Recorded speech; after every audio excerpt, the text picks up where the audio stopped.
Hello les amis, bonjour. Nous voici dans notre troisième semaine ensemble.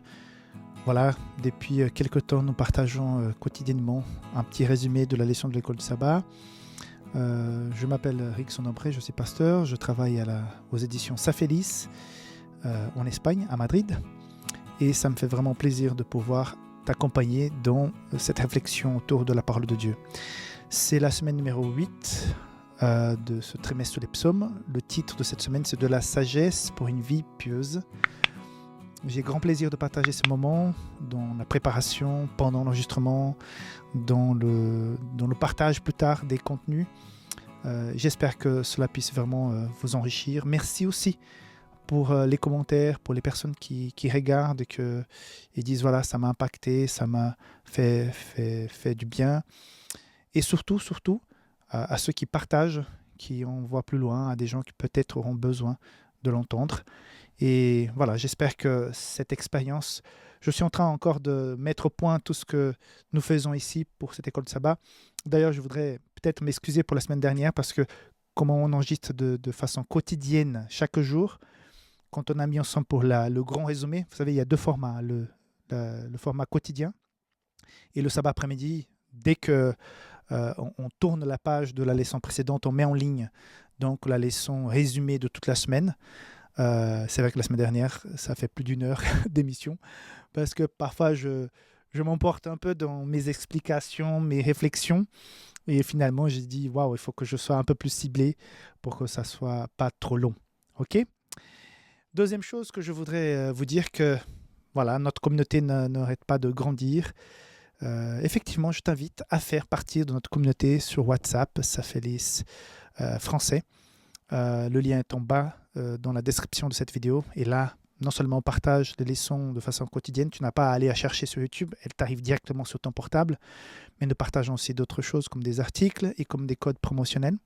Donc, n'hésite pas de faire partie de la communauté.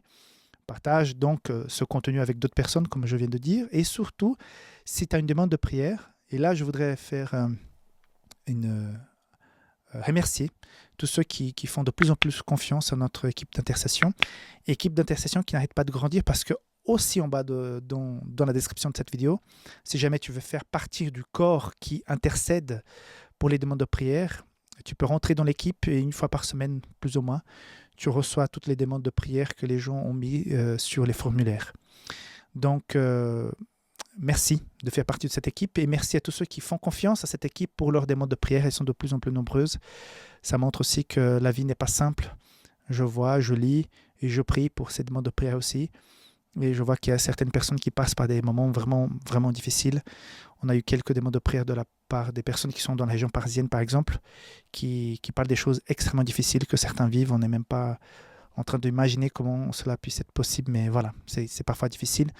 Et ça me réjouit qu'on puisse vous accompagner dans ces moments de difficulté. Comme je dis, le titre de la sagesse pour une vie pieuse, c'est le même titre de la leçon du sabbat. On prend le même titre de la semaine et on met dans la leçon du sabbat.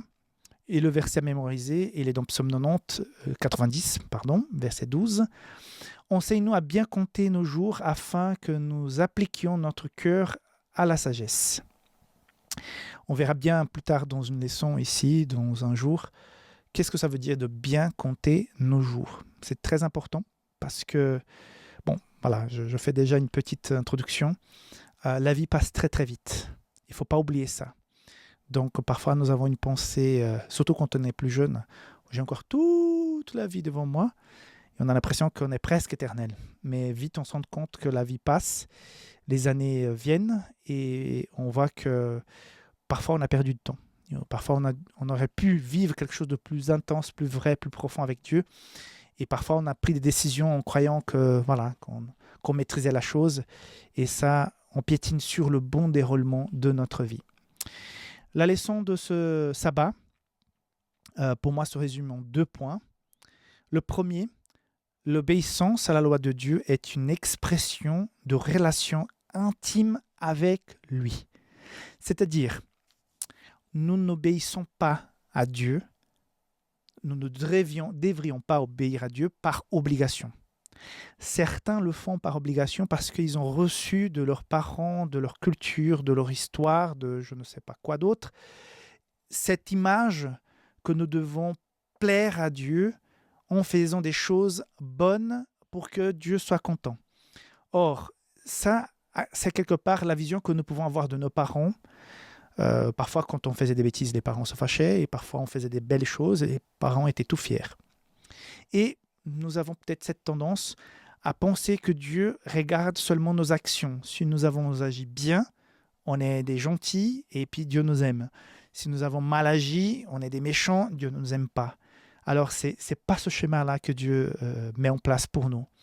L'obéissance à Dieu, elle vient d'une relation intime. Pourquoi ? Parce que si j'obéis par obligation, cette obéissance, elle est vide de sens.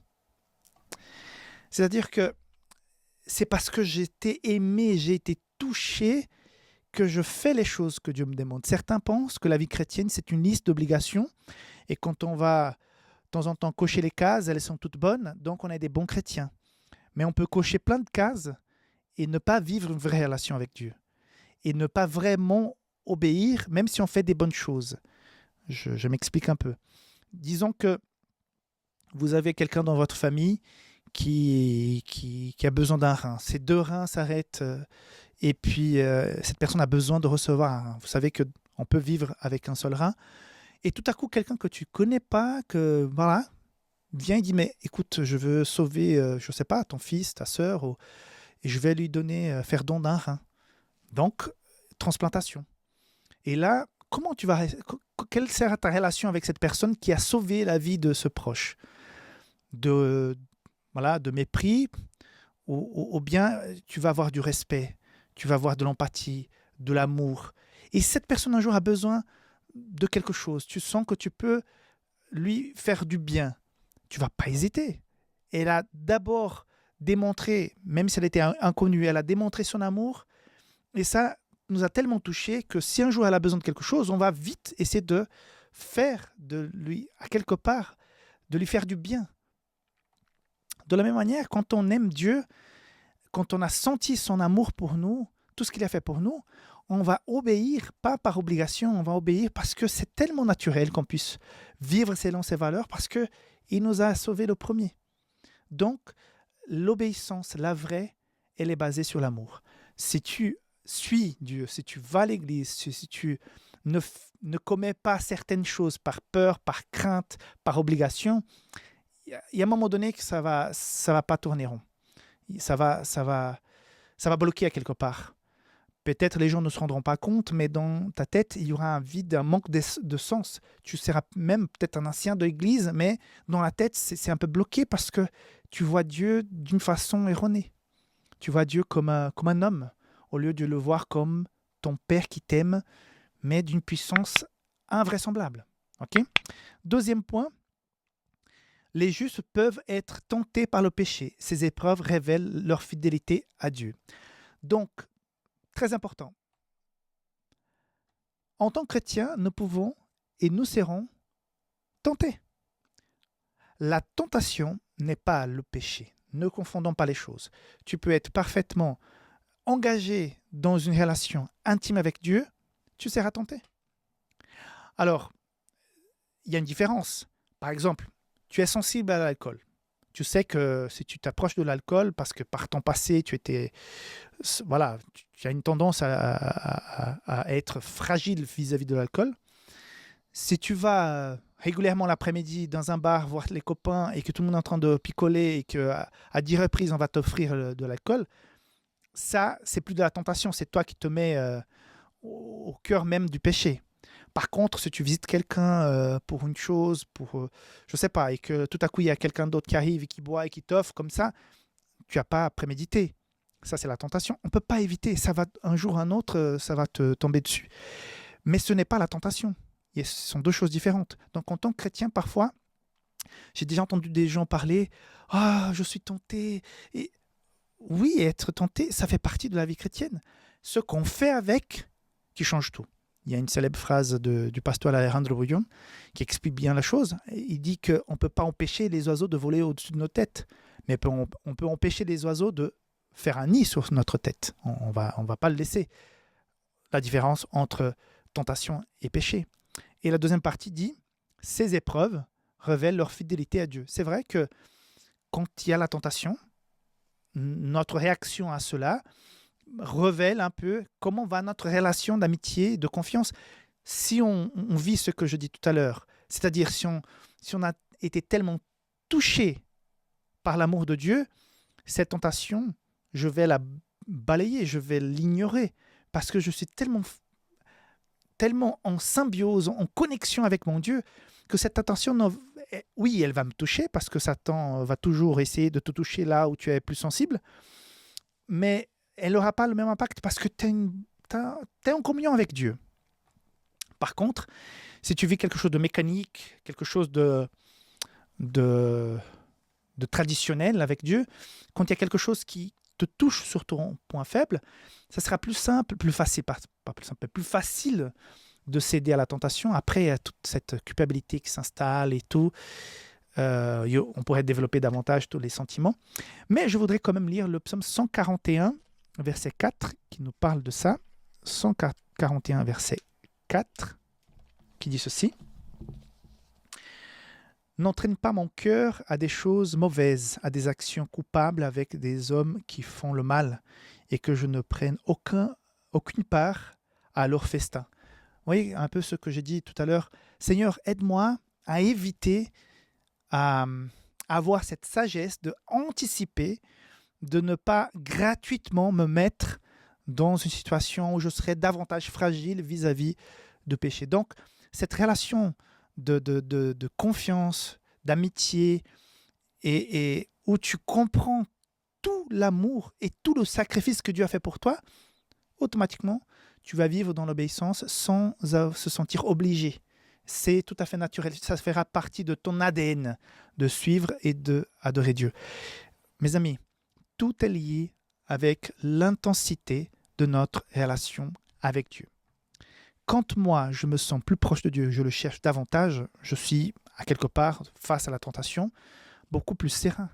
Mais quand je suis en déconnexion, quand je suis éloigné de Dieu, c'est vrai que la tentation sera plus forte. Ça sera la même tentation, mais l'impact sera différent. Donc, voici la question clé aujourd'hui. Comment ça va ta relation avec Dieu? Comment va ces moments de qualité avec le Seigneur? Est-ce que tu profites de temps que tu es peut-être dans la voiture pour dire Seigneur, sois avec moi. Écoute Seigneur, il y a ce problème. Tu es en train de courir là, faire ton jogging. Seigneur, marche avec moi, cours avec moi. Seigneur, j'ai ce souci avec ma femme, mes enfants, le travail. Parle avec Dieu, sois en communion, sois en contact avec lui et tu verras que face à la tentation, ça va être un peu plus serein ce combat. Voilà, que Dieu puisse te bénir, t'inspirer à marcher dans ses voies. Et on se voit demain pour la leçon de dimanche. D'ici là, que Dieu te garde. Bye bye. Et bienvenue sur notre deuxième jour de leçon dans la semaine numéro 8, dont le titre est « De la sagesse pour une vie pieuse ». Merci beaucoup d'avoir cliqué sur le lien ou sur la vidéo sur YouTube pour qu'on puisse être ensemble pendant quelques minutes pour ce résumé de cette leçon. Ça me fait vraiment plaisir de pouvoir partager ces quelques réflexions avec toi et j'espère que ça va te booster pour la journée, pour ta vie spirituelle. C'est une journée de dimanche, peut-être tu as plein de choses à faire à la maison ou bien peut-être tu dois même travailler. Donc que Dieu soit avec toi pendant cette journée un peu différente peut-être pour certains, mais qui révèle quand même un défi spirituel. Je vous rappelle encore une fois de notre communauté WhatsApp. Je vous invite à la rejoindre si vous ne faites pas encore partie, parce que par cette communauté, plus facilement, tu vas retrouver nos contenus et plein d'autres choses.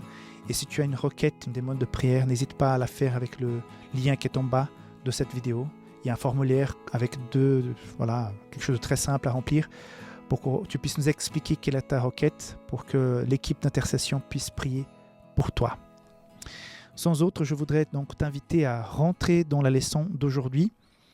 Donc, je serre ta parole dans mon cœur, c'est le titre de la leçon de ce dimanche. Et voici à l'honneur le psaume 119 et le psaume 111. Donc, j'ai 2 points qui résument un peu l'idée centrale de la leçon d'aujourd'hui.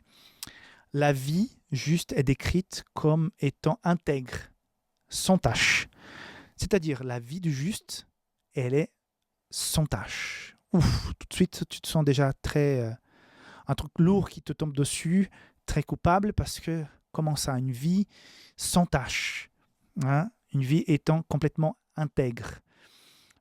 On va d'abord lire le psaume 119, les premiers versets, pour qu'on puisse développer un petit peu cette idée de vie sans tâche. Si tu as une tâche, donc ça veut dire que tu es déjà fichu. On va voir ça dans le psaume 119. Heureux ceux qui sont intègres dans leur voie, qui marchent selon la loi de l'Éternel. Heureux ceux qui gardent ses préceptes, qui le cherchent de tout leur cœur, qui ne commettent point d'iniquité et qui marchent dans ses voies. Tu as prescrit tes ordonnances pour qu'on les observe avec soin. Puissent mes actions être bien réglées, afin que je garde tes statuts. Alors je ne rougirai point à la vue de tous tes commandements. Je te louerai dans la droiture de mon cœur en apprenant les lois de la justice. Je veux garder tes statuts, ne m'abandonne pas entièrement. Comment le jeune homme rendra-t-il pur son sentier? En se dirigeant d'après ta parole. Je te cherche de tout mon cœur. Ne me laisse pas égarer loin de tes commandements. Verset 11 et dernier. Je serre ta parole dans mon cœur afin de ne pas pécher contre toi. Ça veut dire quoi? Ça veut dire que quand la parole est en train de nous dire que nous devons être droits, tout à l'heure je disais intègre, sans tâche, ça ne veut pas dire que nous sommes invités à être complètement parfaits. La perfection, le seul être parfait, c'est Dieu, c'est la Trinité. Nous ici, dans notre condition de pécheurs, nous ne sommes pas encore parfaits. Par contre, comme dit le verset 10 et le 11 que je relis, je te cherche de tout mon cœur. C'est-à-dire que la démarche, elle est intègre, elle est entière. Je te cherche de tout mon cœur, avec toute mon énergie, je te cherche. Attention, ça c'est être intègre. Et le verset 11, je serre ta parole dans mon cœur. C'est-à-dire, comment je te cherche de façon entière? En mettant en place une relation basée sur l'étude de sa parole. Ça veut dire que quand je cherche avec toutes mes forces, par le bon biais, par le bon chemin, c'est-à-dire par le bon canal, au travers de sa parole, je suis intègre, je suis complet dans cette démarche. Je suis, entre guillemets, dans la démarche sans tâche. Pas dans mes agissements, parce que malgré toute ma recherche, ma sincérité, je peux commettre des erreurs, je peux pécher, et dans la vie, on va pécher. Par contre, le sincère, comme c'était le cas de David, quand il s'est rendu compte, quand il a un peu tapé la tête contre le mur, il s'est dit « Oups, je me réveille et je reviens à cette recherche, je reviens à cette plénitude de recherche avec mon cœur de ta parole, de ta sagesse. » Donc, on ne pourra pas être parfait, mais on peut être intense dans sa recherche de Dieu. C'est comme ça que je comprends, en tout cas, c'est ce point qui a été relevé dans le psaume 119 et dans cette première partie. Deuxième point dans cette leçon, on va maintenant au deuxième point qui dit « Garder les commandements de Dieu signifie avoir une raison saine, comprendre la différence entre le bien et le mal et rechercher Dieu de tout son cœur. » Ça réconforte encore une fois ce que je viens de dire tout à l'heure. Donc, garder les commandements signifie avoir une raison saine. Ça veut dire que tu as réfléchi, tu as médité, tu t'es nourri de la parole et là, ta recherche, elle est totale. Donc, les commandements, ils ont du sens parce que ce n'est pas une obligation, comme j'ai dit hier dans la journée de sabbat. C'est tellement normal, c'est tellement dans la suite de cette relation avec Dieu parce que tu vois que ces valeurs sont pour notre bien, ce n'est pas pour nous encercler, c'est tout au contraire, c'est pour nous libérer de quelque chose. Donc, je vis les commandements de façon raisonnable. Ils ont tellement raison, parce que la parole me donne cette raison. Dans ma tête, ça résonne aussi de façon tellement compréhensible que je le vis normalement. Le fait d'observer le sabbat, pour certains, ça pourrait être une bizarrerie, mais pour moi, c'est tout à fait normal parce que c'est tellement clair dans la parole de Dieu. Vous voyez, c'est la conséquence de cette relation avec beaucoup de raisons, beaucoup de réflexions et beaucoup de cœur, comme j'ai dit tout à l'heure au point numéro 1. Voilà le résumé pour cette journée de dimanche. Bienvenue à notre leçon du lundi. Comment ça va? J'espère que tu vas bien, que tu souhaites marcher avec le Seigneur pendant cette journée de lundi, que tu puisses sentir sa présence, sa main sur toi, et que cette paix qui vient de sa part puisse véritablement t'envelopper et te garder de tout mal pendant cette journée. Ça me fait vraiment plaisir de te rejoindre dans cette marche vers le ciel au travers la leçon de l'école de sabbat, au travers l'étude de la parole de Dieu et de la prière. Je te rappelle que tu peux poser tes requêtes de prière, tes demandes de prière dans le formulaire qui est en bas de cette vidéo pour que notre équipe d'intercession puisse recevoir ces requêtes et prier pour toi. Je vois passer toutes ces requêtes, je prie aussi pour elles et je vois que les choses ne sont pas simples.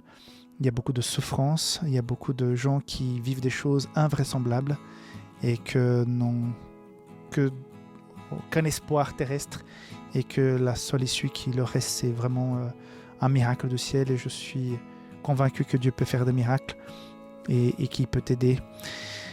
Donc n'hésite pas à faire appel à Dieu par la prière, par la lecture de la parole de Dieu et par la fidélité à ses valeurs, à ses commandements. Tu verras que Dieu, plus on sera fidèle, plus tu vas le sentir à côté de toi. Non parce qu'il a besoin de ça pour te rapprocher, mais toi, tu as besoin de vivre près de lui pour pouvoir donc le sentir. Et donc, voilà, notre leçon d'aujourd'hui, lundi, enseigne-nous à bien compter nos jours. Nous allons parler donc surtout de cette vie éphémère que nous avons, parce que le temps passe vite, ça passe très très vite. Ça ne fait pas longtemps, j'étais enfant, après j'étais adolescent, jeune, et me voici adulte. J'ai déjà un enfant qui a 20 ans. Imaginez-vous, il n'y a pas très longtemps, j'étais célibataire, pas marié du tout, et voilà qu'aujourd'hui, j'ai un enfant de 20 ans. Et c'était comme ça. Et toi qui m'écoutes, qui me regarde, je pense que pour toi aussi, le temps est passé vite. Et ça peut, à quelque part, embrouiller un petit peu notre vision de la vie quand on est la tête dans le guidon. On doit travailler, on doit subvenir à nos besoins financiers et ceux de la famille, bien sûr. Et finalement, le temps passe vite et on a oublié quelque chose de très important, c'est notre relation avec Dieu. Et justement, les 2 points que résume la leçon de ce lundi, pour moi, le premier est le suivant. La vie humaine est bien brève et fragile. Elle est enveloppée dans l'attention divine de Dieu qui retient sa colère et renouvelle sa grâce. Donc, on va lire Psaume 90, verset 12, qui dit ceci. « Enseigne-nous à bien compter nos jours afin que nous appliquions notre cœur à la sagesse. » Qu'est-ce que ce premier point et ce verset veulent nous dire? Mes amis, et nous nous trompons nous-mêmes. Nous nous croyons invincibles parfois, nous nous croyons éternels et nous nous croyons parfois invulnérables. Mais c'est faux. Notre nature humaine nous amène souvent à avoir de l'orgueil, de penser que nous sommes plus grands que ce que nous sommes réellement. En fait, nous sommes extrêmement fragiles. Par exemple, quand tu perds quelqu'un que tu aimes beaucoup de jour au lendemain et que la personne aujourd'hui elle est là, demain elle n'est plus, tu te rends compte que la vie est trop fragile. D'un moment à l'autre, ça peut s'arrêter. Je ne sais pas vous, mais plus le temps passe, plus je deviens âgé, à quelque part, je gagne des années sur mon dos, je reçois des années en plus, je me rends compte qu'on se prépare tous à la mort. J'espère pouvoir revoir le retour de Jésus, mais si Jésus tarde un peu plus, peut-être, je vais voir la mort parce qu'elle peut frapper à ma porte à n'importe quel moment. Et je voudrais être prêt pour ce moment parce que ça fait partie de la vie. Et parfois, on a l'impression que ce jour ne va jamais arriver, mais il va arriver un jour à l'autre, sauf si on aura l'honneur de voir le retour de Jésus, que je pense qu'il est pour bientôt. Mais voilà, je peux sortir d'ici et tout à coup, je ne suis plus. Donc, que Dieu puisse véritablement te faire comprendre que Le meilleur moment pour se rapprocher de Dieu, pour laisser tomber cette chose qui t'enchaîne à cette terre, peut-être cette tendance à certains péchés, ce mauvais trait de caractère que tu as sur toi et qui blesse beaucoup les gens qui sont autour de toi, c'est peut-être le moment de faire quelque chose parce que demain est vite là. Et on a toujours cette pensée, ouais, je vais régler ça après, je vais régler ça après. Moi, en tant qu'homme, en plus, je pense toujours que je vais faire des choses après. Oui, je vais faire ça après. Et je vois que le temps passe et ces choses, je n'ai pas encore faites. Donc, c'est un rappel, la leçon d'aujourd'hui. Nous sommes de passage et nous sommes extrêmement fragiles. Donc, c'est très important de prendre les bonnes décisions maintenant et de ne pas laisser traîner les choses. Le point numéro 2 de cette journée de lundi, c'est vivre avec sagesse signifie, qu'est-ce que ça veut dire vivre avec sagesse? Signifie vivre en étant conscient du caractère éphémère de la vie, ce qui conduit à la foi et l'obéissance. C'est-à-dire, être sage, c'est de savoir, voilà, je ne suis pas éternel, voilà, je suis fragile, voilà, je ne peux pas régler le problème de péché par moi-même, voilà, la vie éternelle, elle passe par une décision profonde et sincère concernant l'acceptation de Christ dans notre vie. Écoute, je ne peux plus tarder. Si je parle aujourd'hui à quelqu'un qui a été invité à connaître le Christ, à se donner totalement, ou bien qui s'est éloigné du schéma du Seigneur, et tu penses un jour revenir, ou tu penses un jour t'engager davantage. J'ai entendu des messieurs dire, oui, quand je serai à la retraite, je vais prendre plus de temps pour Dieu. J'ai une chose à te dire. Le temps passe vite. Et demain est juste au prochain virage. Si tu dois prendre une décision, prends-la maintenant. N'attends plus. Parce que la maladie, les accidents et toutes les tracas de la vie peuvent t'absorber, peuvent te surprendre. Et tout à coup, tu n'as plus de temps de prendre cette décision parce qu'en ne la prenant pas, tu l'as déjà prise. Si tu ne te décides pas pour Dieu, tu as déjà décidé de ne pas être avec Dieu. Et je te l'invite parce que vivre une relation avec Dieu, vivre quelque chose de fort avec lui, c'est beaucoup plus plaisant, c'est beaucoup plus puissant que vivre en tâtonnant partout, en essayant de trouver le chemin par soi-même. Suis le Seigneur, donne ton cœur à Jésus, prends cette décision. T'attends quoi? Qu'un ange vienne te dire un message divin pour que tu reviennes? Ça peut arriver, mais c'est... J'entends parler beaucoup de personnes qui sont d'autres religions qui ont de ce songe, de ces rêves, où il y a un ange, même Jésus qui leur apparaît en disant « Viens, cherche-moi, étudie la Bible ». Mais toi, peut-être tu as une Bible à côté de toi, tu as 5-6 Bibles à la maison. Voici l'ange qui va te parler. La parole de Dieu va te parler.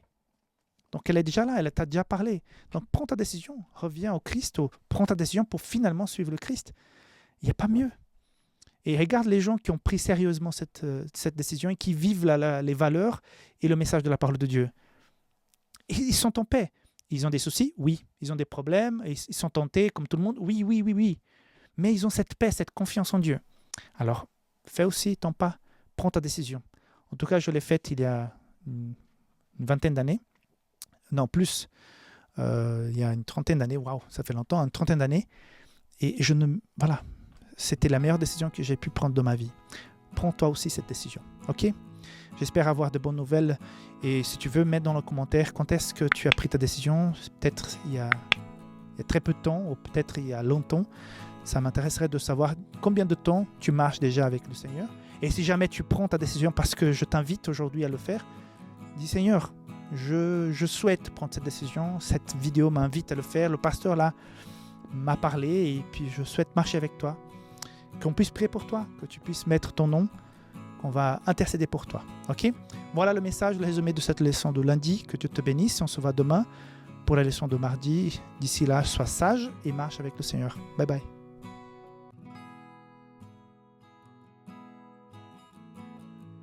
Hello, bienvenue à cette leçon du mardi dont le titre est « L'épreuve de l'Éternel ». Nous sommes dans cette démarche de foi, de croissance spirituelle, au travers des réflexions de la leçon du jour, le nom de cette émission, où chaque jour nous faisons ce bout de chemin ensemble. Cette leçon est assez intéressante cette semaine parce qu'il y a plusieurs psaumes clés qui sont traités chaque jour. Nous avons été invités à compter bien nos jours hier Et aujourd'hui, donc, qu'est-ce que c'est l'épreuve de l'Éternel? C'est la question qu'on se pose. Avant de rentrer dans le vif du sujet, je t'invite à faire partie de notre communauté. En bas de cette vidéo, il y a un lien pour que tu puisses, par WhatsApp, faire partie de la communauté Safelis français et recevoir tous nos contenus rapidement sur ton téléphone sans avoir besoin d'aller les chercher sur Internet. Je t'invite aussi à poser ta requête de prière dans le formulaire qui est en bas aussi de la vidéo pour qu'on puisse prier pour toi. Et si jamais tu n'es pas encore abonné, la moitié des gens qui regardent nos vidéos ne sont pas encore abonnés, donc abonne-toi, soutiens notre démarche pour qu'à chaque fois que tu t'abonnes, que quelqu'un s'abonne, pardon, d'autres personnes seront aussi invitées à s'abonner et la parole va toucher d'autres personnes. Donc aide-nous dans cette démarche d'avancement dans la prédication de l'évangile en s'abonnant à la chaîne et surtout en envoyant le lien de la vidéo à d'autres personnes aussi qui pourraient être enrichies par ce contenu. Ok, nous sommes donc la maison d'édition Safelis qui crée du contenu pour la croissance spirituelle, pour la santé, pour l'éducation. Et ça nous fait plaisir vraiment de pouvoir produire ce contenu pour chacun d'entre vous. Donc, merci de nous accompagner dans cette aventure. Comme j'ai dit aujourd'hui, leçon du mardi, l'épreuve de l'Éternel. Je voudrais commencer en lisant le psaume 81 à partir du verset 11 qui dit ceci. « Je suis l'Éternel ton Dieu qui t'a fait monter du pays d'Égypte. Ouvre ta bouche et je la remplirai. » Ça c'est beau, hein? Ouvre ta bouche et je la remplirai. « Mais mon peuple n'a point écouté ma voix. Israël ne m'a point obéi. Alors je les ai livrés au penchant de leur cœur et ils ont suivi leurs propres conseils. Oh, si mon peuple m'écoutait, si Israël marchait dans mes voies, en un instant, je confondrais leurs ennemis, je tournerais ma main contre leurs adversaires. Waouh! Ceux qui haïssent l'Éternel le flatteraient et le bonheur d'Israël durerait toujours. Je le nourrirai du meilleur froment et je le rassasierai du miel du rocher. Mes amis, on ne peut pas être plus clair. Quand on dit l'épreuve de l'Éternel, pourquoi, Seigneur, nous sommes dans l'épreuve? Tout d'abord, la première réponse, elle est très simple. Pourquoi parfois nous sommes dans l'épreuve? Tout d'abord, parce que nous avons empêché les bénédictions de Dieu d'être déversées sur nous. Regarde, je suis l'Éternel ton Dieu qui t'a fait monter d'Égypte. Ouvre ta bouche, je vais la remplir. Dieu est en train de dire, je t'ai sorti d'Égypte, je vais m'occuper de toi. On a un pacte, on a fait une alliance. Il y avait une alliance avec Abraham. Je vais accomplir cette alliance. Donc Dieu fait par Moïse sortir le peuple d'Égypte et Dieu avait beaucoup de choses pour montrer, pour faire pour ce peuple et avec ce peuple. Mais voilà, qu'ils sont tous morts dans le désert, à part Josué et Caleb. Tous ceux qui avaient plus de 20 ans sont morts dans le désert parce que le cœur était vraiment détourné de Dieu. Et là, quand ils vont passer par des épreuves, c'est parce qu'ils se sont éloignés de Dieu. C'est comme si, voilà, disons que la pluie qui tombe sur nous est une pluie qui nous fait mal. C'est une pluie acide, c'est une pluie glacée, j'en sais rien. Et puis, notre foi en Dieu, c'est le parapluie. Tu ouvres le parapluie, tu es protégé. Tu es béni sous le parapluie, tu n'es pas mouillé parce que tu es protégé par Dieu. Mais si tu dis non, je pense que c'est mieux en dehors du parapluie parce que je vois des gens qui sont en dehors, ils ont l'air bien, ben, je vais en dehors aussi, je sors du parapluie. Et ben, c'est pas que Dieu t'a poussé aux épreuves, c'est que tu as choisi de marcher en dehors de la protection du parapluie. C'est ça qu'il est en train de dire. Mais mon peuple n'a point écouté ma voix, Israël ne l'a point obéi. Alors je les ai livrés au penchant de leur cœur. C'est-à-dire, Dieu, ok, tu ne veux pas rester avec moi, tu ne veux pas la protection, tu ne veux pas que mon écuisson, je crois que ça me dit comme ça, mon écuisson puisse te protéger. Alors, que puis-je faire pour toi? Tu es libre. Hein, Dieu nous a donné le libre arbitre, donc tu es libre. Et la personne sort et elle va se mouiller, mais elle va plutôt se blesser. Donc, ces épreuves, ce sont des conséquences innées de nos décisions. Okay? Par contre, il y a d'autres épreuves, comme nous rappelle le deuxième point que je voudrais relever aujourd'hui, hein, qui est dans le psaume 105, souligne comment les épreuves étaient destinées à tester la confiance de Joseph dans les promesses de Dieu et son avenir. Donc, quand j'en vais dans le psaume 105, je vois à partir du verset 17 ceci. Il envoya devant eux un homme, Joseph, qui fut vendu comme esclave. On serra ses pieds dans les liens, on les mit au fer. Est-ce que Joseph a cherché à être vendu comme esclave? Non, il n'a pas cherché. Okay? Il a fait des bêtises, il a dit des choses qui n'étaient pas de tout sages, oui, mais il n'a pas demandé à être vendu comme esclave. Verset 19. Jusqu'au temps où il arriva ce qu'il avait annoncé et où la parole de l'Éternel l'éprouva. Le roi fit ôter ses liens, le dominateur des peuples le délivra. C'est vrai, le pharaon l'a mis en tant que premier ministre parce qu'il était dans la prison une fois qu'il a montré ce qui allait se passer parce que Dieu l'a béni et tout. Donc, ici, on est en train de voir que d'un côté, je peux, par mes propres décisions, quitter la protection de Dieu et là, je me mets dans une situation où j'ai les épreuves qui me tombent dessus, ou bien j'ai pas cherché et je suis éprouvé. Les deux choses peuvent arriver. Parce que tant qu'on est sur terre, il y aura des épreuves dans cette vie, des épreuves de fidélité, des épreuves parce que le monde, il est tourné vers le péché. Le monde marche pour le péché avec le péché. Par contre, nous avons été touchés, nous avons été invités, nous avons accepté cette invitation de suivre le Christ, d'être chrétien et de vivre une vie engagée avec lui. Or, c'est tout à fait naturel que tu sois confronté à la tentation. Et ça, ce sont des épreuves. Donc, Joseph, il était confronté à une épreuve, à une tentation, d'abandonner Dieu en disant Dieu n'est pas puissant. Dieu m'a oublié. Dieu m'a permis que cela m'arrive, donc Dieu n'existe pas. Et je vais me centrer sur moi-même, je vais maintenant réfléchir et adorer les étoiles parce que à eux, je leur fais confiance. Il aurait pu tomber. Donc, il était dans une épreuve. Il n'a pas cherché cette épreuve, mais il est tombé dans une épreuve parce que nous sommes dans une situation sur cette terre de péché où les épreuves vont arriver tôt ou tard. Mais Dieu va utiliser ces épreuves, va utiliser la situation pour fortifier la foi de ce jeune homme, mais aussi le bénir. Donc, il décide de rester sous le parapluie qui le protège de cette pluie acide, glaçante, que sais-je. Donc, il décide de rester malgré tout. Et alors là, Dieu va pouvoir l'utiliser. Il va se rendre, il va ouvrir le canal de communication plus grand, plus large avec Dieu, et Dieu va l'utiliser comme quelqu'un qui va prêcher sa parole indirectement. Il va même devenir gouverneur. Donc, les épreuves vont arriver soit parce que je choisis, soit parce que, sont innées de la situation. Mais quand je garde ma foi, quand je persévère dans l'épreuve, je vais vivre une relation plus puissante, plus profonde avec Dieu, et je vais me réjouir, et je vais être fortifié dans ma foi, et je vais vivre des choses encore plus fortes avec Dieu parce que je vais voir sa main qui va agir, parce que Dieu ne va pas nous abandonner. Je vais comprendre des choses que je n'aurais pas compris s'il n'y avait pas eu l'épreuve. Donc, Dieu va profiter de l'épreuve pour me faire grandir encore. Donc, où est la clé? La clé, c'est de faire en sorte que ces épreuves ne soient pas la fin de ma relation avec Dieu, le début de ce doute existentiel par rapport à la personne de Dieu, parce qu'il existe vraiment, mais de m'attacher davantage.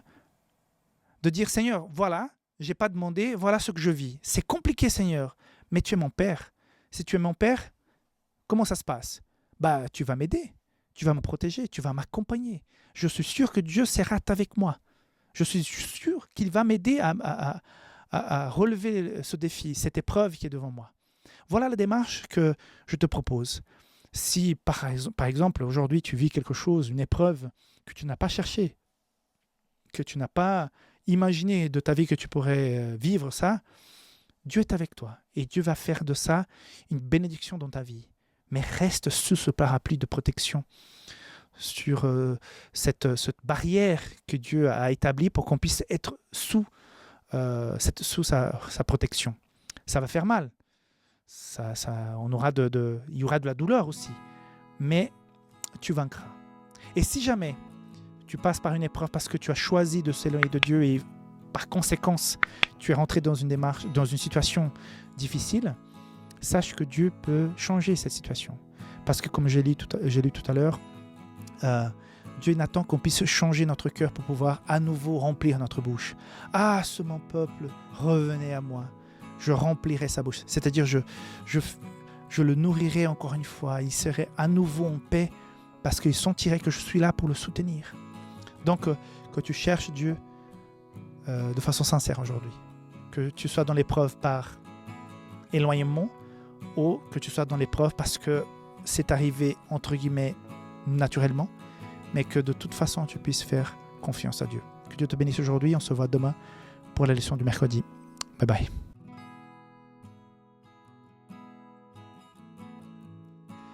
Hello, bienvenue, comment ça va? Nous voici dans notre leçon du jour, notre émission.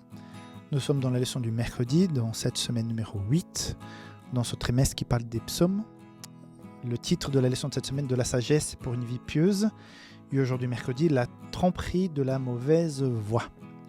Avant d'entamer notre étude de la leçon, comme d'habitude, j'ai quelques invitations à te faire. Tout d'abord, je voudrais t'inviter à partager nos contenus. Si tu reçois par le biais de notre communauté sur WhatsApp, c'est très simple de partager le lien avec d'autres personnes, avec des groupes auxquels tu fais partie pour que les gens puissent aussi s'en bénéficier. Si tu trouves que cela a été une bénédiction pour ta vie, ce petit moment de partage, n'hésite pas à le partager avec donc d'autres personnes. Hein. Et si jamais tu n'es pas encore abonné à la chaîne, faites-le pour que tu puisses nous aider à continuer à atteindre d'autres personnes. C'est un geste d'évangélisation, le fait que tu sois abonné. La moitié des gens qui regardent les vidéos ne sont pas encore abonnés. Et si jamais tu as une requête de prière, nous avons une équipe d'intercesseurs qui n'arrête de grandir. Sache que si jamais tu veux recevoir les requêtes de prière pour pouvoir intercéder pour les personnes, tu peux aussi le faire dans un lien qui est en bas de cette vidéo. Tu peux rentrer dans l'équipe d'intercession et donc recevoir les requêtes et pouvoir donc intercéder. Mais je t'invite effectivement à prendre un temps, parfois le matin ou le soir avant de te coucher, lire les requêtes et prier pour ces personnes. Certains prient une à une pour les requêtes, d'autres prient de façon globale. Mais voilà, je t'invite à prier pour ces personnes qui sont dans la souffrance. On voit des choses parfois terribles, difficiles qui arrivent avec des frères et sœurs ou des personnes inconnues. Donc, ils ont besoin de notre soutien et je t'invite peut-être à nous aider à prier pour ces personnes. Toutes ces informations données, on va attaquer donc à la leçon d'aujourd'hui. Donc, la tromperie de la mauvaise voie. Il s'agit de Psaume 141. Donc, on va lire, avant de commencer, 2 versets que je trouve très importants. Ce sont les versets clés. Verset 3. Éternel, mets une garde à ma bouche. Veille sur la porte de mes lèvres. Verset 4. N'entraîne pas mon cœur à des choses mauvaises, à des actions coupables avec les hommes qui font le mal, et que je ne prenne aucune part à leur festin. Ça veut dire quoi, ce psaume 141? Quel est l'essence du message d'aujourd'hui, de ces versets? Le psaume 141 exprime une prière de protection contre les tentations internes et externes. Internes et externes. Ça veut dire que dans ton cœur, autour de toi, ta famille proche, tu vivras des choses qui seront pour toi une tentation. Ou bien quand tu es en dehors de chez soi, en dehors du milieu de ta famille, tu vas être confronté à d'autres personnes, à d'autres situations en extérieur. Donc, à quelque part, les tentations peuvent être internes, dans notre cœur, dans notre tête, au sein de notre famille, ou à l'extérieur, en confrontation avec d'autres personnes, dont le monde civil, on va dire, pour exprimer, donc à l'extérieur de sein familial. Donc, il y a donc une nécessité d'une maîtrise de ces situations. Il faut savoir que, comme j'ai dit déjà lundi, je pense, être tenté, ça fait partie de la vie de tout à chacun. Qu'on soit chrétien ou pas, qu'on soit chrétien fervent ou chrétien de nom, la tentation, elle fait partie de notre vie. Tu es consacré au Seigneur, tu pries tous les matins, tu seras tenté de la même façon. Nous serons tous tentés. Okay? Par contre, la façon comme j'ai réagi à la tentation va changer selon la relation, le contact que j'ai avec Dieu.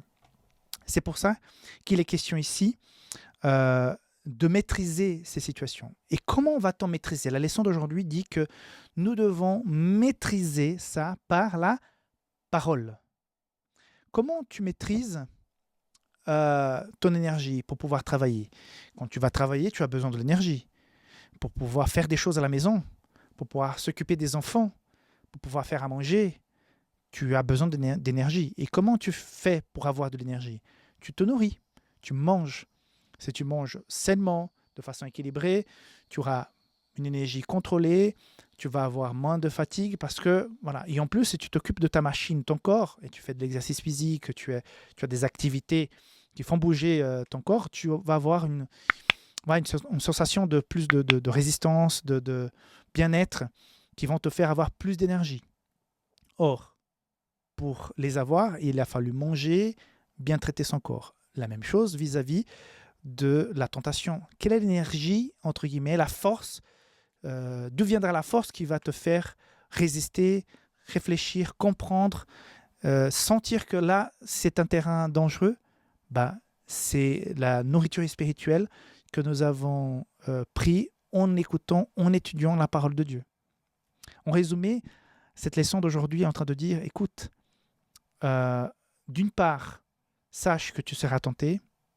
D'autre part, sache que pour résister à la tentation, il va falloir te nourrir, et te nourrir bien. Ce n'est pas de la philosophie, de décision humaine, raisonnement hautement honorable.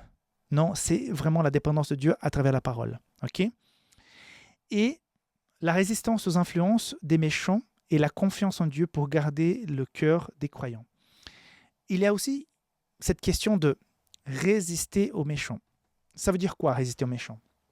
Ça veut dire que quand tu sors à l'extérieur, quand tu es confronté à ces défis en extérieur, ta relation avec Dieu, ton amitié avec lui va te faire comprendre quand les relations à l'extérieur, les invitations, les compagnies à l'extérieur sont à quelque part, tu n'es pas en train de les influencer, d'influencer ces gens par rapport à ta fidélité à Dieu, mais c'est plutôt eux qui sont en train de t'influencer. Donc, tu comprends bien jusqu'à quel point tu peux faire du bien et jusqu'à quel point tu reçois, tu consommes des informations, des invitations négatives qui affectent ta vie spirituelle. Donc, il faut réfléchir. Les personnes avec qui je marche, avec qui j'ai une relation, est-ce qu'elles peuvent voir en moi le Christ? Est-ce que j'arrive à quelque part à dégager cette foi, cette confiance en Dieu, au point qu'elles puissent se dire au moins, tiens, c'est intéressant ta foi, c'est intéressant ce que tu vis. Ou bien, c'est plutôt que tu as envie de faire comme eux, tu as ce désir de faire la même chose, de vivre les mêmes sensations. Tout à coup, tu entends que ton ami, une connaissance de travail, est en train de vivre une relation avec une autre personne, une relation qui est interdite, et au lieu de peut-être de dire, mais Seigneur, aide cette personne, ou de porter conseil, tu as envie de faire la même chose. C'est-à-dire que cette relation est en train de t'influencer plus que tu peux l'influencer. Donc, bien réfléchir. Est-ce que je suis strong, fort dans ma relation avec Dieu au point de ne pas me laisser emporter par cette envie de faire pareil, hein? Donc, je suis extrêmement terre à terre ici, hein. Est-ce que véritablement ces relations que tu as actuellement ne sont pas en train de t'amener au-delà de la ligne rouge, à quelque part, hein, où tu perds pied, où tu coupes ta relation avec Dieu et te mettras dans une situation où les conséquences ne seront pas belles. Et la fin, il est dit, et de faire confiance en Dieu pour garder le cœur des croyants. C'est-à-dire que quand on a cette relation avec Dieu, même quand les choses vont mal, on garde cette confiance. Ce psaume nous invite à exprimer donc cette confiance en Dieu malgré les situations difficiles. Donc je t'invite à lire en détail le psaume 141 pour que tu puisses t'imbiber de ce message du psaumiste par rapport à cette difficulté, à cette épreuve qui est de vivre ta foi de façon interne et toutes les attaques que tu vas recevoir au niveau de ton cœur, hein, de ta tête, dans tes réflexions, ou peut-être le doute, peut-être le manque de confiance en Dieu dans certaines situations parce que tu penses que Dieu ne pourra rien faire pour toi et que tu dois gérer les choses par toi-même, ou bien Dieu t'invite à lui faire confiance et tu dis oui, je ferai confiance à Dieu. Donc c'est tentation interne comme externe quand tu es en relation avec d'autres personnes. Il faut bien choisir ses amis parce que d'une façon ou d'une autre, tu seras influencé. Nous sommes influencés par notre culture autour de nous. Donc soyons sages pour que les personnes qu'on choisit pour graviter autour de nous puissent être des gens soit qu'on va les aider, soit qui vont nous aider. Ok ? Mais pas nous détruire, surtout notre foi. Voilà pour aujourd'hui, j'espère que tu pourras vivre une journée de bénédiction, que tu puisses marcher dans les voies du Seigneur, que tu puisses aussi aider toutes les personnes qui croisent ton chemin et que tu puisses témoigner de ta foi et que Dieu donc puisse te bénir grandement dans cette journée. C'est tout mon souhait et on se voit demain. Bye bye. Hello, bienvenue, comment ça va ? Une nouvelle journée commence. J'espère que tu es planifié de la vivre avec Dieu. Peut-être vous avez des soucis qui vous attendent au travail, à l'école, dans la famille. Mais je suis sûr que si tu marches avec le Seigneur, tu vas pouvoir y faire face. Et arrivé à la fin de la journée, tu te sentiras vainqueur parce que Dieu était avec toi. Voilà, tout le secret de la vie chrétienne, c'est de vraiment marcher jour après jour avec le Seigneur et affronter les problèmes que certainement nous avons tous. Mais les affronter avec la puissance, la présence de Dieu, c'est toute autre chose. Voilà, nous sommes dans ce trimestre qui parle des psaumes, les sons du jeudi. Cette semaine, le thème de la semaine, c'est de la sagesse pour une vie pieuse. Et aujourd'hui, les sons du jeudi, les bienfaits d'une vie de droiture. Nous allons parler notamment du psaume numéro 1, un psaume que j'apprécie particulièrement. Et avant d'entamer donc la réflexion pour aujourd'hui, n'oublie pas, si jamais tu n'es pas encore membre de la communauté Saint-Félix français, je te l'invite à en faire partie. Le lien est en bas de la description. Et si jamais tu vis quelque chose de compliqué ou quelqu'un autour de toi, nous avons une équipe d'intercession. N'hésite pas à faire en sorte que cette équipe reçoive ta requête ou bien l'information concernant la situation de la personne à laquelle tu penses pour qu'on puisse aussi intercéder pour cette personne. Voilà, le lien est aussi en bas dans la description de cette vidéo. Et n'oublie pas, si jamais ce message vous a touché de façon particulière, donc n'hésitez pas surtout à partager ce contenu avec d'autres personnes. Donc, psaume numéro 1, un psaume assez connu. Avant de parler des 2 points qui résument les thèmes de la leçon d'aujourd'hui, on va peut-être lire justement le psaume numéro 1. Je vais lire surtout de versets 1 au 4. Heureux l'homme qui ne marche pas selon les conseils des méchants, qui ne s'arrête pas sur la voie des pécheurs, qui ne s'assied pas en compagnie des moqueurs, mais qui trouve son plaisir dans la loi de l'Éternel, et qui la médite jour et nuit. Il est comme un arbre planté près d'un courant d'eau, qui donne son fruit en sa saison, et dont le feuillage ne se flétrit point. Tout ce qu'il fait lui réussit. Il n'en est pas ainsi des méchants. Ils sont comme la paille que le vent dissipe. C'est très clair. Ce psaume numéro 1 m'a beaucoup marqué lors de ma conversion, quand j'ai commencé à étudier la Bible. À un moment donné, j'ai dit, je vais lire les psaumes, et j'ai commencé par le 1, bien sûr, et ça m'a touché énormément parce que je voyais 2 chemins qui se démarquaient devant moi. Le chemin où il y avait du plaisir dans la loi de l'Éternel, où il y avait donc cette promesse de Dieu qui marche à côté de nous. Et cette illustration, je vais en parler. Donc le premier point de ce psaume, il met en évidence la bénédiction de la paix pour ceux qui craignent l'Éternel. Effectivement, pour moi, personnellement, la plus grande preuve que Dieu existe vraiment, que Dieu fait la différence, c'est la paix que je ressens dans mon cœur. C'est cette confiance que malgré tout, ça va aller.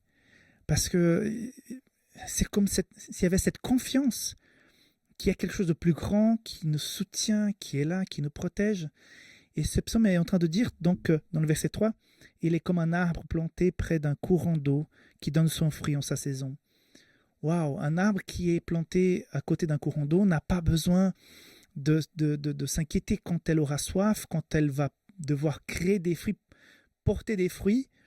Elle sait que si elle tire un petit peu, elle va atteindre Donc les terres qui sont dans le rivage, qui sont à mon avis bien humides, riches en eau, et l'arbre va pouvoir donc tirer tout son besoin d'eau de ce courant d'eau. Ça veut dire que nous sommes là. C'est un arbre qui parfois souffre avec les vents forts, la chaleur, le temps. Mais quand elle a besoin de porter des fruits, quand elle a besoin de survivre à toutes ces intempéries de la vie, elle a le courant d'eau qui est tout près. Donc, si nous passons par des moments difficiles, si nous doutons qu'on arrive à surmonter ces épreuves, c'est le moment de dire Seigneur, tu m'as créé, tu es mon Dieu, tu es mon Père. Je suis dans une situation difficile. C'est le moment pour que tu puisses prouver que tu es là, que tu es présent. Fais quelque chose, Seigneur, je te laisse la place. Et là, tu as cette, on dit la sève, la sève qui vient et tu ressens cette présence de Dieu. Donc, waouh, j'apprécie particulièrement ce psaume. Il y a un contraste aussi dans ce psaume concernant les non-croyants. On n'a pas besoin de dire qu'on est meilleur que les non-croyants. On n'est pas meilleur. C'est tout simplement que l'essence d'un croyant n'est plus basée sur ses propres forces. L'essence même d'un croyant, c'est qu'il comprend sa faiblesse, il va rechercher cette force en Dieu. Ça, c'est l'essence du croyant. Et c'est donc, comme je dis, cette sève qui fait toute la différence. Le point numéro 2. Voilà, le point numéro 2. Le psaume 128, c'est le deuxième psaume de ce jeudi, exprime l'espérance dans le royaume messianique où la paix règne et où les justes jouiront de la bénédiction de Dieu. Donc, dans cette leçon de jeudi, donc le psaume 1 et le 128, le 1 exprime cette confiance dans la présence de Dieu qui fait cette différence entre la joie, la confiance qu'il peut avoir un croyant et le désespoir, les inquiétudes, l'anxiété qui peut vivre un non-croyant. Et le psaume 128 parle justement de la jouissance que nous aurons avec la nouvelle terre. Parfois, nous oublions que nous sommes de passage. Nous oublions que cette vie que nous vivons n'est pas la vraie vie. La vraie vie est celle qui nous réserve le Seigneur grâce au salut en Jésus-Christ, grâce à la vie éternelle qui nous est promise dans une nouvelle terre. Donc, je ne sais pas combien de fois vous pensez au ciel dans la semaine, combien de fois vous vous arrêtez un peu pour imaginer comment ça sera la vie éternelle. Paul nous dit que le cœur humain ne pourra jamais imaginer, même pas un tout petit peu de ce que sera le ciel pour chacun d'entre nous. Donc, j'imagine que ça sera tellement puissant. On aura un plaisir vraiment tellement fort à être avec le Seigneur. Et quand on comparera le plaisir, la joie, le bonheur, la paix qu'on aura au ciel, on regardera la terre et on va dire, mais tout ce que j'ai vécu sur la terre, toute la souffrance que j'y ai pu subir, mais c'était rien comparé à tout ce que j'ai. Donc, parfois, quand on prend un temps pour réfléchir au ciel, pour réfléchir à la vie éternelle, pour réfléchir à cette vie sans mort, sans douleur, sans maladie, sans anxiété, sans crainte, sans peur de perdre les gens qu'on aime, et qu'on sera à côté de Jésus pour la vie éternelle, mes amis, ça n'a pas de prix.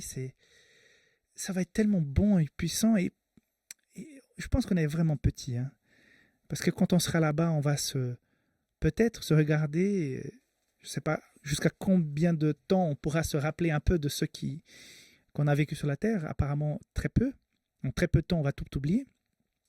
Mais je pense qu'au moment où Jésus revient, quand on voit Jésus revenir, on dit mais oh là là, c'est tellement peu ce que j'ai dû affronter pour pouvoir mériter d'être debout le jour de retour de Jésus, qu'on sera rempli de joie. Donc, je pense que la plus grande invitation aujourd'hui de la leçon du jeudi, c'est que tu puisses, vivre cette paix déjà sur terre, en marchant, en ayant plaisir dans les commandements du Seigneur, comme dit le psaume numéro 1, et en deuxième temps, déjà d'être un peu les têtes dans les nuages, hein, carrément.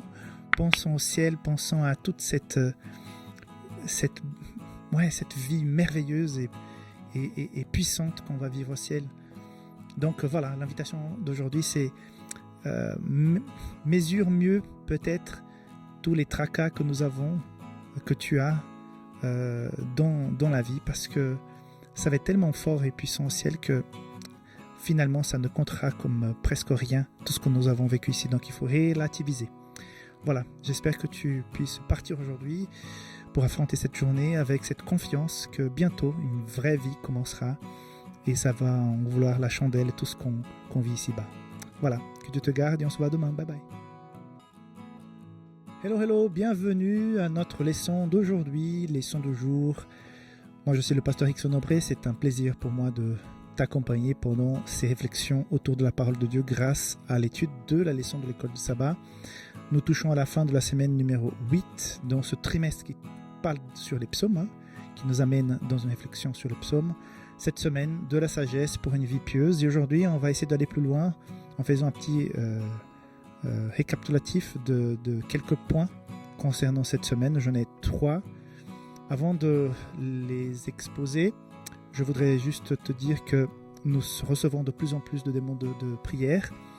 Et ça serait sympa que si jamais tu te sens appelé à intercéder aussi pour ces requêtes, que tu puisses faire partie du groupe des intercesseurs de Saint-Félix. Donc en bas dans cette vidéo, si tu veux rejoindre le groupe d'intercession, tu peux le faire au travers d'un lien. Et comme ça, tu vas recevoir régulièrement les requêtes des personnes qui posent leurs demandes sur notre formulaire et parfois aussi dans les commentaires. Donc voilà, nous avons besoin de plus d'intercesseurs parce que les demandes sont de plus en plus nombreuses. Et merci beaucoup à tous ceux qui font partie de notre communauté. Vous êtes aussi de plus en plus nombreux. Ça fait plaisir de voir de plus en plus de personnes. C'est vrai, une communauté, c'est assez libre. Il y a plein de gens qui partent tous les jours. Il y a plein de gens qui arrivent tous les jours. C'est vraiment très dynamique. Mais grâce à Dieu, il y a beaucoup plus de gens qui arrivent que partent. Et on bâtit petit à petit une belle communauté. À savoir que nous partageons aussi non seulement l'école de sabbat, mais d'autres contenus. Et bientôt des codes promotionnels dans cette communauté. Voilà, comme j'ai dit, nous allons attaquer une réflexion un peu générale concernant la leçon de cette semaine. Le premier point que je voudrais souligner aujourd'hui par rapport à la leçon de cette semaine, c'est que les psaumes soulignent l'importance de la sagesse divine pour atteindre le véritable bonheur. Donc, effectivement, si on fait un survol des 6 jours de cette semaine d'étude de la Bible, on va se rendre compte qu'il y a toujours cet appel à la sagesse, à avoir la crainte de l'Éternel. C'est-à-dire que la sagesse, la vraie sagesse, c'est avoir de la crainte. J'ai déjà expliqué cette semaine, je le répète. Avoir de la crainte de l'Éternel, cela ne veut pas dire avoir peur de Dieu. Crainte, ça veut dire respect. On est tellement touché par son amour, par sa grâce, qu'on ne peut que l'aimer. Et quand on l'aime parce qu'il est, parce qu'il nous aime, nous avons du respect. Et ce respect, on le dit souvent dans la Bible, crainte. Ok ? Donc il faut bien comprendre ce mot. Avoir la crainte de l'Éternel, le respect pour Dieu, nous amène aussi à une sensation de bonheur, de paix, parce que nous avons mis les choses à la bonne place. Dieu à la première place. C'est comme ça qu'il nous a créés. Quand on met d'autres choses à la première place, d'abord, Dieu ne sera pas ni à la deuxième ni à la troisième. Quand il n'est pas à la première, il est bien loin derrière.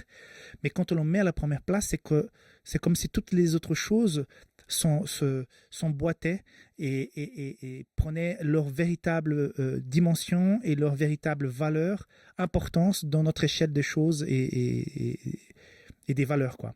Donc, il est très important de consacrer véritablement un temps pour mettre Dieu à la première place, et ça commence par nos moments de réflexion spirituelle, moments où on marche avec Dieu, on sent sa présence. C'est très important. Alors, nous attaquons le deuxième point qui dit ceci: la relation avec Dieu marquée par la crainte de l'Éternel, la louange, la confiance et la force en lui est source de sagesse et de bonheur authentique. Dans cette déclaration, le mot qui fait toute la différence, c'est le mot authentique. Il est vrai que nous voulons tous avoir des gens qui sont authentiques autour de nous, des gens qui sont vrais, qui voudrait travailler, partager des choses avec des gens qui sont fausses. Alors, vis-à-vis de Dieu, quand on a cette crainte de l'Éternel, quand on a ce respect, cet amour, il ne faut pas non plus tomber dans le traditionnalisme. Faire les choses pour les faire parce qu'on est habitué à les faire, parce qu'on a vu faire, et on est tellement reconnaissant pour tout ce que Dieu a fait pour nous, qu'on va faire des choses pour lui, mais avec le temps, ça peut devenir quelque chose de mécanique, de traditionnaliste. J'aime beaucoup les traditions sont importantes. Je ne suis pas en train de dire que toutes les traditions sont mauvaises. Je pense que la vie est faite de traditions. Une bonne partie, ça donne un peu de sens, ça donne aussi notre identité. Mais quand on fait les choses mécaniquement pour Dieu, que ce soit dans l'œuvre de travail au niveau de l'Église, quand on s'engage à l'Église, quand on fait de l'œuvre sociale aussi, que tout cela puisse être tout le temps authentique. Voilà, je le fais parce que je le sens, pas parce que les autres vont me regarder et dire « Waouh, qu'il est bien, comme elle est impliquée, oh, son cœur, il est un cœur bon. » Ces genres de réflexions appartiennent à Dieu. C'est lui seul qui peut véritablement juger notre cœur parce que c'est lui qui peut voir exactement ce qu'il y a dedans. Et là, dans les psaumes que nous avons vus cette semaine, il y a donc cette idée qui survole toutes les leçons d'une adoration authentique à Dieu. De dire Seigneur, voilà, je t'adore, je te mets à la première place, sépare-moi pour te servir, aide-moi à marcher dans tes voies et être authentique par rapport à tes valeurs dans ma vie. Troisième et dernier point, la sagesse et le bonheur ne sont pas des concepts abstraits, mais des expériences réelles qui découlent de la relation intime avec Dieu. Aujourd'hui, il y a beaucoup d'amitié et même des relations amoureuses virtuelles. Depuis la pandémie, nous avons appris à discuter, à faire des comités, à faire des rencontres virtuellement via écran interposé. Voici une preuve. Tu apprécies éventuellement recevoir et réfléchir à l'école de sabbat par quelqu'un qui partage ce moment par une vidéo. Donc c'est tout à fait normal, c'est dans l'air du temps.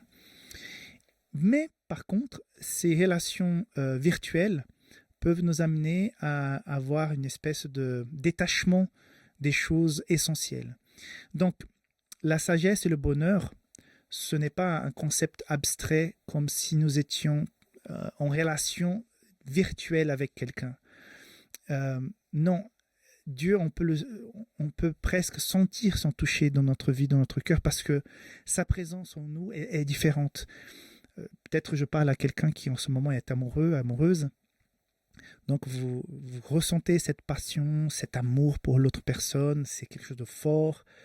Mais tant qu'il n'y a pas la rencontre physique où on peut voir, toucher la personne, c'est pas pareil.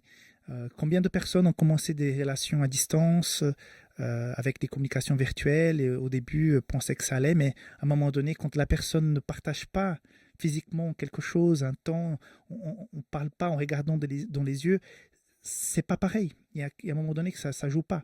Donc, la relation avec Dieu, il faut qu'elle soit aussi authentique. Et pour qu'elle ne soit pas mécanique, traditionnelle, mais qu'elle soit vraiment réelle, il faut qu'il y ait de l'intimité. Il faut qu'il y ait du toucher, un toucher spirituel. Ça se passe comment ce toucher spirituel? C'est quand on prend du temps, quand on se met un peu à l'écart et on dit Seigneur, c'est entre toi et moi. Voilà. Et tu lis la Bible, tu pries, tu chantes un chant, tu entends un chant, tu fais des moments de pause, de silence pour entendre la voix de Dieu. Tu passes ce moment dans l'adoration, dans la conversation spirituelle avec Dieu. Et à la fin, en tout cas, ce que je ressens, c'est comme si j'avais eu une personne à côté de moi. C'est cette relation avec Dieu qui fait toute la différence. Donc, tout ce que les psalmistes ont présenté cette semaine dans les psaumes, ça nous invite à vraiment avoir de la sagesse, de le respect à Dieu. Mais tout ça se vit réellement grâce à ces moments de contact avec lui. Donc, ce que je te propose, ce que je te souhaite, c'est que tu puisses prendre du temps de qualité avec Dieu et que tu puisses grandir dans la foi. Voilà mes amis, cette semaine a été une semaine riche, pleine de bénédictions. J'espère que tu pourras vivre un très très bon sabbat en présence de Dieu, que tu puisses aller à l'église, partager avec tes frères, inviter des gens à la maison, aller chez les autres aussi, visiter quelqu'un qui a besoin, faire ce petit coup de fil à quelqu'un qui est découragé, que tu puisses véritablement vivre un sabbat béni dans la présence de notre Dieu. Et on se voit la semaine prochaine pour la leçon numéro 9. D'ici là, soyez sages. Bye bye.